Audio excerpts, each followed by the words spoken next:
সুপারিশ ছাড়া, কোরআনের সুপারিশ ছাড়া, আল্লাহ তাআলার অনুমতি ছাড়া আপনি আমি আমরা কেউ জান্নাতের ময়দানে প্রবেশ করতে পারবো না।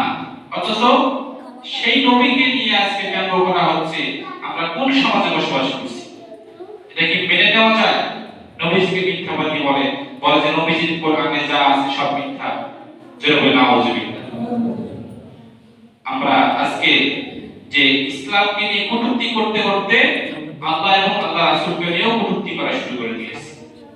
আল্লাহ তাআলা আমাদের সকলকে এই ধরনের গুনাহ থেকে হেফাজত করুন। বলে আমিন। আমিন। আমরা সেই নবীর প্রতি দরুদ এবং সালাম পাঠ করি, সকলে পড়ি সাল্লাল্লাহু আলাইহি ওয়াসাল্লাম। দেখুন আজকে আল্লাহর ঘরের মেহমানের বড় অভাব, আল্লাহর ঘরের মেহমানের বড় অভাব। আল্লাহর ঘরের মেহমান অসংখ্য মেহমান আছে, তবে এই জায়গার জন্য তো আল্লাহ তাআলা সবাইকে তৌফিক দিবে না, সবাইকে আল্লাহ তাআলা কবুল করবে না। তবে আপনি আমি যে আল্লাহর ঘরের মেহমান হতে পেরেছি, এটা আল্লাহ তাআলার একমাত্র করুণা ছাড়া এই পৃথিবীর আর কারো আর কোন ব্যক্তির করুণা নয়। তা সেই মহান আল্লাহ সুবহানাহু ওয়া তাআলার করুণা। আমি আপনাদের সম্মুখে পবিত্র কোরআনুল কারীমের একটি আয়াতে কারিমা তেলাওয়াত করেছি, যে আয়াতের অর্থ, যে আয়াতের অর্থের ব্যাখ্যা বিশ্লেষণ যদি করতে যাওয়া হয়, তাহলে আমরা যে নামাজ পড়তেছি, আমাদের নামাজ একটাও হচ্ছে না। আমি যে আয়াত কারিমা পড়লাম, ফাওয়াইদুল লিল মুসাল্লিন, ফাওয়াইদুল লিল মুসাল্লিন, এটা আমরা অনেক ক্ষেত্রে নামাজেও পড়ে থাকি, বিভিন্ন জায়গায় অনেক আলেম ওলামাদের মুখেও শুনে থাকি, কিন্তু ফাওয়াইদুল লিল মুসাল্লিন এই আয়াতের মধ্যে কি আছে এটা আমাদের অনেকের জানা নাই। সূরা ফাতিহা সবাই পড়ি, কিন্তু সূরা ফাতিহার ভিতরে কি আছে, সূরা ফাতিহার ভিতরে কি আছে এগুলো আমাদের অনেকের জানা নাই। সূরা ফাতিহার ভিতরে অনেকগুলো শিফার কথা বলা হয়েছে, অনেক রোগের কথা বলা হয়েছে। আল্লাহ রাসূল বলেছেন, যদি কোনো ব্যক্তির পেট ব্যথা করে, যদি কোনো ব্যক্তি পেট ব্যথা করে, আল্লাহ রাসূল বলেছেন যে সূরা ফাতিহা তিনবার করে পানিতে ফু দিয়ে ওই ব্যক্তি যদি সেই পানিটা যদি সহিহ নিয়তে খাইতে পারে, আল্লাহ তাআলা তার পেট ব্যথা দূর করে দেবে। সুবহানাল্লাহ। তাহলে সূরা ফাতিহার মধ্যে একটা শিফা আমরা জানলাম। এরকম ভাবে সূরা ফাতিহার মধ্যে অসংখ্য শিফা আছে, 6663টি আয়াত। প্রত্যেকটা আয়াত কোনো না কোনো কাজের জন্য ব্যবহার হয়েছে। যেমন এই পৃথিবীতে যতগুলো গাছ আছে, প্রত্যেকটা গাছ একটা রোগের জন্য, একটা গাছ একটা রোগের জন্য, আরেকটা গাছ আরেকটা রোগের জন্য। এরকম ভাবে যে প্রত্যেকটা গাছকে আল্লাহ তাআলা শিফার জন্য সৃষ্টি করেছেন। সুতরাং আপনাদের সম্মুখে যে আয়াতে কারিমা তেলাওয়াত করেছি, এই আয়াতের মধ্যে কি আছে এটা আমাদের জানা নাই। সূরা কাউসার নামাজের মধ্যে পড়ি, সূরা ইখলাস নামাজের মধ্যে পড়ি, কিন্তু সূরা কাউসার আর সূরা ইখলাসের মধ্যে কি আছে এটা আমাদের অনেকের জানা নাই। ফাওয়াইদুল লিল মুসাল্লিন এই আয়াতের আমরা যদি ব্যাখ্যা করতে যাই, যে আমাদের কারো নামাজ হচ্ছে না, কেমন করে হচ্ছে না দেখুন। ফাওয়াইদুল লিল মুসাল্লিন এতটুকু আয়াতের মধ্যে আল্লাহ তাআলা কি বলেছে, ধ্বংস হয়ে যায়। আল্লাহ তাআলা বলেন যে তোমরা ধ্বংস হয়ে যাও। ফাওয়াইদুল লিল মুসাল্লিন আল্লাযীনা হুম আন সালাতিহিম সাহুন, ওই সমস্ত নামাজীরা যে সমস্ত নামাজীরা লোক দেখানোর উদ্দেশ্যে নামাজ আদায় করে। এখানে নামাজ শব্দের অর্থ অনেকগুলো অর্থ বোঝানো হয়েছে। নামাজ মানে দোয়া, নামাজ মানে ইস্তিগফার, নামাজ মানে ইবাদত, নামাজ মানে আল্লাহ তাআলার দাসত্ব, নামাজ মানে আল্লাহ তাআলার গোলামি, অনেক কিছু দিয়ে বোঝানো হয়েছে। তাহলে ফাওয়াইদুল লিল মুসাল্লিন ধ্বংস হয়ে যায় ওই সমস্ত নামাজীরা আল্লাযীনা হুম আন সালাতিহিম সাহুন, যারা লোক দেখানোর উদ্দেশ্যে ইবাদত করে। এখানে নামাজকে বোঝানো হয়েছে, তবে নামাজ শব্দ থেকে আপনাকে আমাকে বিভিন্ন অর্থ বুঝে নিতে হবে। ধ্বংস হয়ে যায় ওই সমস্ত নামাজীরা, অর্থাৎ ওই সমস্ত ইবাদত বন্দেগীরা, ওই সমস্ত ইবাদতকারীরা ধ্বংস হয়ে যায়। কারা? যারা ভালোভাবে মনোযোগহীন, যারা মনোযোগের সহিত যারা ইবাদত বন্দেগী করে না, এরা ধ্বংস হয়ে যায়। তাহলে আমাদের সমাজ দেখুন, মনোযোগের বড় অভাব। নামাজ পড়ি কিন্তু নামাজের মধ্যে কোনো মনোযোগ নাই। ওইটার অর্থে এটাতে নিয়ে আসলাম। নামাজ পড়ি কিন্তু নামাজের মধ্যে মনোযোগ নাই। নামাজ পড়ি নামাজের কোনো সূরাটা ঠিক নাই। নামাজ পড়ি নামাজের তাকবীরটা ঠিক নাই। নামাজ পড়ি নামাজের উঠা বসা ঠিক নাই। নামাজ পড়ি কিন্তু তাকবীরে তাহরিমা কোথায় বা রাখবো, তাকবীরে তাহরিমা কখন করব, নামাজ পড়ে কিন্তু সানা কখন করব, নামাজ পড়ে কিন্তু সূরা ফাতিহা শেষে বিসমিল্লাহ মানে সূরা যে পড়ব, সূরা ফাতিহা শেষে অন্যটা সূরা পড়ব, এই সূরার শুরু থেকে বিসমিল্লাহ পড়তে হবে নাকি পড়তে হবে না, এগুলো আমাদের জানা নেই। এগুলো আমাদের জানা নাই, এগুলো জানার বাইরে। একজন ভাইকে যদি বলা হয়, ভাই আপনি বলেন তো যে সূরার শুরুতে বিসমিল্লাহ পড়া কি, ভাই বলবো কি, হুজুর আসলে এগুলো তো হয় না। এগুলো কি হয় না? কেন হয় নাই? বলে সময় হয় না, সময়ের বড় অভাব। আমি যদি মুসল্লি হই, আমি যদি সাধারণ মানুষ হই, আমাকে যদি কোনো ইমাম সাহেব বলেন, হুজুর ভাই আপনি অমুক সূরা পড়েন তো, হুজুর এগুলো একটু ত্রুটি আছে। বলে কেন ত্রুটি আছে? এই সময়ের বড় অভাব, বিভিন্ন জায়গায় যাওয়া লাগে, বাড়িতে বিভিন্ন কাজের চাপ, এই কথাই আমরা বলবো, ঠিক না ভাই?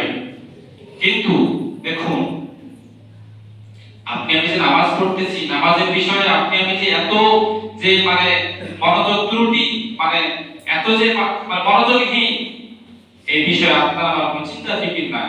নামাজ দাঁড়িয়েছি, আল্লাহু আকবার, আলহামদুলিল্লাহ, সূরা ফাতিহা, এরপরে মানে অন্য সূরা মিলিয়ে রুকু সিজদা আদায় করে বাস নিজ মত করে আপনি আমি বাসায় চলে যাচ্ছি।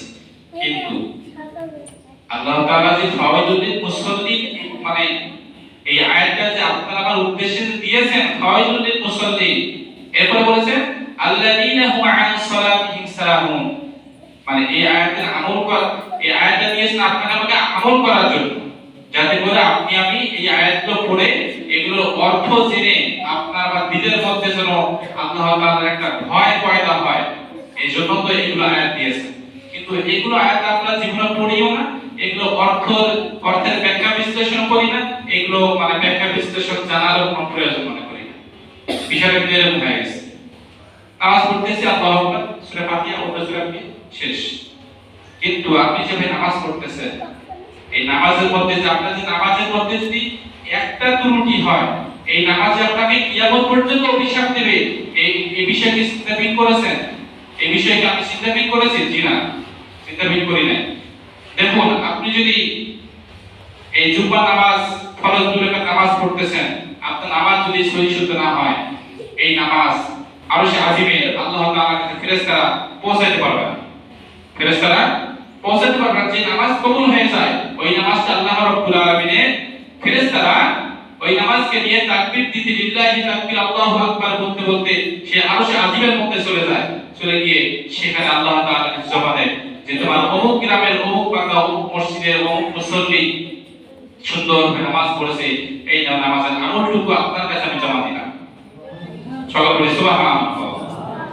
কিন্তু আপনার আমার যদি নামাজ সহি শুদ্ধ না হয়, সূরা কিরাতগুলো যদি মানে সহি শুদ্ধ না হয়, উঠা বসা যদি সঠিক না হয়, তাসবিহ মানে রুকুর জায়গায় যদি সিজদার তাসবিহ বলি, এই নামাজ কি হবে জানেন? এই নামাজ আসমানে সে আল্লাহ তাআলা মানে আরশে আজিমের মধ্যে পৌঁছাবে না, জমিন থেকে উপরে উঠবে, আসমানের নিচে জমিনের উপরে, এই মাঝখানের মধ্যে এই মানে ঝুলন্ত অবস্থায় থাকবে। একটা মানুষকে যদি ঝুলন্ত অবস্থায় রাখা হয়, সে মানুষটা কষ্ট পাবে কিনা? কষ্ট পাবে কিনা বলেন? অবশ্যই কষ্ট পাবে। ঠিক তদ্রূপ বিষয়টা হচ্ছে এরকম, আপনার আমার যদি নামাজ সহি শুদ্ধ না হয়, নামাজের মধ্যে যদি ভুল ত্রুটি থাকে, আর যদি জানার চেষ্টাও যদি না করি, এই নামাজ আসমানের মধ্যে ঝুলন্ত অবস্থায় থাকে। এই নামাজ শুধু অভিশাপ দিতে থাকে যে তোমার ওই বান্দাকে ধ্বংস করে দাও। একটু আগে তো বললাম যে ফাওয়াইদুল মুসাল্লিন, ধ্বংস হয়ে যায় ওই সমস্ত নামাজীরা, ওই সমস্ত ইবাদতকারীরা যারা লোক দেখানোর উদ্দেশ্যে ইবাদত বন্দেগী করেছে। তাহলে আমাদের অধিকাংশ ভাইদের নামাজ এই আসমানের নিচে জমিনের উপরে ঝুলন্ত অবস্থায় আছে, আমার নামাজও ঝুলন্ত অবস্থায় আছে। তাহলে আপনি একটা অভিশাপ পাইতেছেন কার কাছ থেকে? নামাজের কাছ থেকে। নামাজের যে ইবাদত আছে, এই ইবাদতের কাছ থেকে আপনি আমি আজকে অভিশাপ দিতেছি, যেই কারণে আমাদের সমাজে আজকে এত লানত আসতেছে, আমাদের পরিবারে এত লানত আসতেছে, এই নামাজ সম্পর্কে মনোযোগ না থাকার কারণে। তাহলে সব কথার মূল কথা হচ্ছে, আপনার আমার আমাদের সকলের যদি নামাজের মধ্যে মনোযোগ না থাকে, নামাজের মধ্যে যদি ভুল ত্রুটি থাকে, তাহলে এই নামাজ আল্লাহ তাআলার কাছে পৌঁছায় না। এই নামাজ আসমানের মধ্যে, আসমানের নিচে জমিনের উপরে ঝুলন্ত অবস্থায় থাকে। এইরকম ভাবে নামাজ পড়তে চান কে? হাত উঠান। চান কেউ? কেউ চায় না। সকলে চায় যে আমি জান্নাতে যেতে চাই, সকলে চায় যে আমি ভালো খাবার খাবো, সকলে চায় যে আমি যেন সুখে থাকতে পারি, এগুলো তো আমরা চাই। সুতরাং একটা যে নামাজ, আপনি নামাজ পড়তেছেন, সালাতুল জুম্মা নামাজ যে আপনি আজকে আদায় করতেছেন, নামাজও চাই যে আপনি জান্নাতের মধ্যে পৌঁছে যান, কিন্তু আপনি সেই সেই সৌভাগ্যটা আমরা তৈরি করতে পারতেছি না, নামাজের মধ্যে আপনার আমাদের আমাদের ভুলের কোনো শেষ নাই, ভুলের কোনো শেষ নাই। একজন করে যদি বলা হয় ভাই আপনি বলেন তো সূরা কাউসার বা তাশাহুদ পড়েন তো, হবে না অনেকে। অথচ তাশাহুদ পড়া ওয়াজিব, তাশাহুদ পড়া কি ওয়াজিব। যদি বলা হয় আপনি দোয়া পড়েন তো, দোয়া যে আপনি পড়েন বেদি নামাজে, তো দোয়া না পড়লে বেদি নামাজ হবে না, পড়ে তো বলতে পারবে না। আবার অনেকে পারবে, অনেকে কি পারবে। তাহলে এগুলো বিষয় আপনার আমার চিন্তা ফিকির করা একান্তই জরুরি, একান্ত জরুরি। আল্লাহ তাআলা যেন আমাদের সকলকে এই নামাজের বিষয়ে চিন্তা ফিকির করে নামাজগুলো সঠিকভাবে পড়ে, সহিষ্ণুভাবে পড়ে, এই নামাজের আমাদের ইবাদতের যে আমলটুকু, যে প্রত্যেক নামাজের পরে যে আমরা প্রত্যেক নামাজের মধ্যে যে ইবাদত করি, এই ইবাদত যেন আল্লাহ তাআলা আরশে আজিমের মধ্যে পৌঁছে যায়, সকলে পড়ি আমিন। তাহলে আজকে আমরা ক্ষতিগ্রস্তের মধ্যে আছি, ক্ষতিগ্রস্তের মধ্যে আছি এই নামাজের বিষয়ে অলসতা হওয়ার কারণে, নামাজের বিষয়ে মনোযোগ না থাকার কারণে। দেখুন আজকে এই সমাজের কথা বলছি, মুসল্লি পাওয়া যায় না। গতকালকে নামাজ পড়লাম, ইশার আযান দেওয়ার পরে তিনজন ভাই সহ নামাজ পড়লাম, তিনজন মুরব্বী বাবাজি। দুঃখ লাগে আজকে এত সুন্দর চাকচিক্যময় মসজিদ। আসলে একটা হাদিস মনে পড়লো, আল্লাহ রাসূলের হাদিসের একটা বর্ণনা করেছিলেন যে সেই জামানায় মসজিদগুলো চাকচিক হবে, কিন্তু নামাজি খুঁজে পাবে। এটা হচ্ছে কিয়ামতের আলামত। আল্লাহ রাসূলের বাণীগুলো আসলে মিলে যাচ্ছে। আল্লাহ রাসূল সাল্লাল্লাহু আলাইহি ওয়াসাল্লাম যে আজ থেকে 1400 বছর পূর্বে যে সমস্ত কথা বলে গেছেন, প্রত্যেকটা কথাই মিলে যাচ্ছে, মিলবেই। কেননা 63 বছর জিন্দেগিতে উনি কোনো মিথ্যা কথা বলেননি। তাহলে দেখুন আমাদের এই সমাজের কথা বলছি, আমরা যারা প্রত্যেকেই 5 ওয়াক্ত নামাজ পড়তে পারি বা 5 ওয়াক্ত নামাজ পড়ি, কারণ এটা ফরজ আইন। এটা শুধু ফরজ নয়, এটা ফরজ আইন, যেটা আপনাকে পড়তেই হবে, বাধ্যতামূলক। না পড়লে আপনাকে আমাকে একদম চরম গুনাহগার হতে, কঠিন গুনাহগার হতে হবে, যার কারণে আপনাকে আমাকে জাহান্নামের আগুনের মধ্যে জ্বলতে হবে। 5 ওয়াক্ত নামাজ সবাই ধরবেন তো? সকলে বলি ইনশাআল্লাহ। আমাদের যেখানে কাজে যাব, আযান হয়ে গেছে, এখানে আযান পড়ছে, আশেপাশে মসজিদ থেকে আশেপাশে এবার সেখানে মসজিদে যাবেন, না থাকলে যেখানে কাজ করছেন ওখানেই নামাজ পড়ে নেবেন, কোনো সমস্যা নেই। নামাজ কবুল হয়ে যাবে, নামাজ আদায় হয়ে যাবে। আল্লাহ তাআলা তো বলেছেন যে তোমরা নামাজের পরে তোমাদের নিজ কর্মস্থলে তোমরা ছড়িয়ে পড়ো, তোমাদের রিজিকের সন্ধানে তোমরা ছড়িয়ে পড়ো। আযান কানে আসার পরে যদি কোন ব্যক্তি ঘরে বসে থাকে, আল্লাহ রাসূল সাল্লাল্লাহু আলাইহি ওয়াসাল্লাম বলেছেন ওই ঘরে যদি মেয়ে লোক না থাকতো, আমার ইচ্ছা হয় ঘরটা আগুন দিয়ে জ্বালিয়ে দিই। যেরকম নাউজুবিল্লাহ, একজন সুবহানাল্লাহ বলতেছে,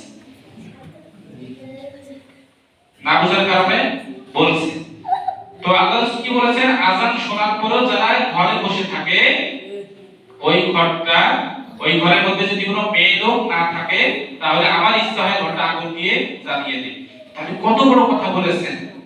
এই কথার উপর যদি আপনারা আমাদের যদি আমল থাকতো, তাহলে অবশ্যই 5 নামাজ পড়তাম। তাহলে কত বড় কথা বলেছেন। এই বিষয়ে এই কথাগুলো একটু চিন্তা করতে হবে।